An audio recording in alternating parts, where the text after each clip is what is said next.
Most companies have is they simply have a website that does not work. And what I mean by that is that they have a website that does not convert qualified traffic into sales or clients. Hello, my name is Chris Carr. I'm the CEO and founder of Fairtech, and this is Digital Marketing Masterclass Episode 9. I do want to encourage you, before we start, please click on the subscribe button or the notification bell. We want to bring as much value to you as often as possible. So, the number one reason why companies aren't able to get qualified traffic to convert is because they're neglecting lead nurturing. We've been doing this over 21 years, and it's probably the most, one of the most glaring errors that we find. And we also find that very few clients of ours or potential customers of ours have a formal process to generate leads, nurture leads into clients, and then convert those clients into either sales or brand ambassadors. They're going to bring more and more referrals back to your business. So let's dive into the stats.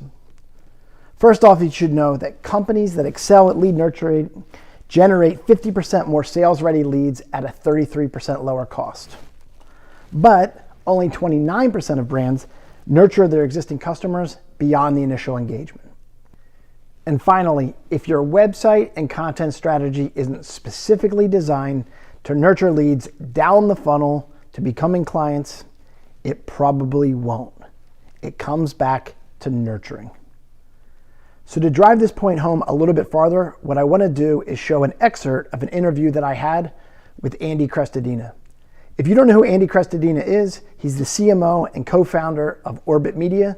He's also a keynote speaker at a number of different marketing conferences, including Content Marketing Institute. And he's probably one of the best marketing minds at explaining very complex subject matters, in a very digestible and easy to understand way. We call it quasi, which is questions with answers and simple information. I love that. Yeah, and I think I've heard you talk about this issue, a lot. And the aspect is that sometimes people just want a quick answer, but the companies that understand the questions that are asked before they're answered and have a short answer and an in-depth answer to give them more than they asked for.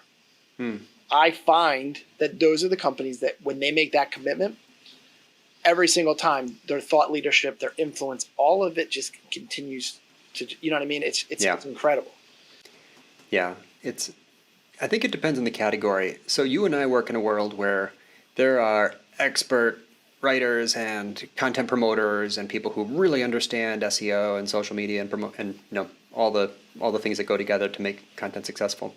So in our space, it's very, very competitive. I think that when we work with clients, sometimes you realize wow, these people are in a sleepy little industry. You don't need to be an Olympian content marketer to win. So it is contextual. It depends on the category you're in. That quasi thinking, I love that. One thing I think about with that lately, though, is this trend in Google where they put so many different features into search results pages. Yeah. If you search for something, you're going to see a featured snippet. People also ask box. You're going to see a knowledge panel. All these things that the search results are now so rich that SEO strategies that rely on getting traffic or visibility from short answers, not building on sand. I know that you and I kind of share this idea about that's sort of rented land. It's not a secure position to be in. But you make it more secure by doing exactly what you just said, Chris, by going deeper into these topics, by being unexpectedly helpful, unexpectedly direct and simplified language, unexpectedly visual, unexpectedly well supported with evidence and research from other things, unexpectedly collaborative by getting other people's voices into the content, right? Sources, citing sources, and getting contributor quotes and influencer marketing. So yeah, I think it's definitely the trick, right? And that's when you get comments. That's what comments mostly are now, right? And feedback and in social, wow, this was way more than I expected. Wow, this content is free. Wow, this wasn't even gated. Wow, this is your typical article is better than their ultimate guide. That's what you're trying to get. Okay, there you have it. So I know that we talked about a lot of different things here. Let me kind of summarize some of the things that we learned here. First off, if your website isn't built to nurture leads effectively, it probably won't. What I mean by that is you have to specifically develop a formal plan that says once I've generated leads and I've got them to my website, I need to be able to know, are they on my website? How are they engaging with my website? What pages are they going to? And what content can I pre-develop to push them further down the funnel and measure the effectiveness so that I can find out what leads turn into clients. The next thing we want to do is we want to know that when we build a website, that we want to do things like quasi.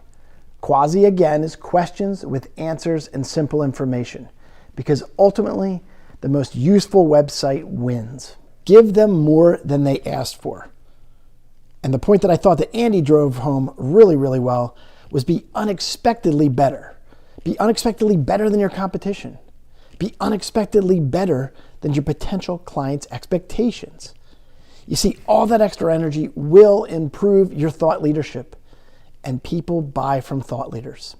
And that is the secret sauce that generates leads and then nurture those leads into clients. So that is the goal for today, is to say to you, ask yourself a hard question. Do I have a formal lead nurturing process? All right, so I hope you enjoyed this video. It is our goal that you get as much value from these videos as possible.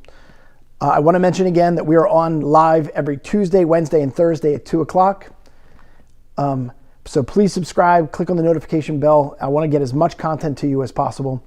I also want to encourage you to join our CMO Marketing Roundtable.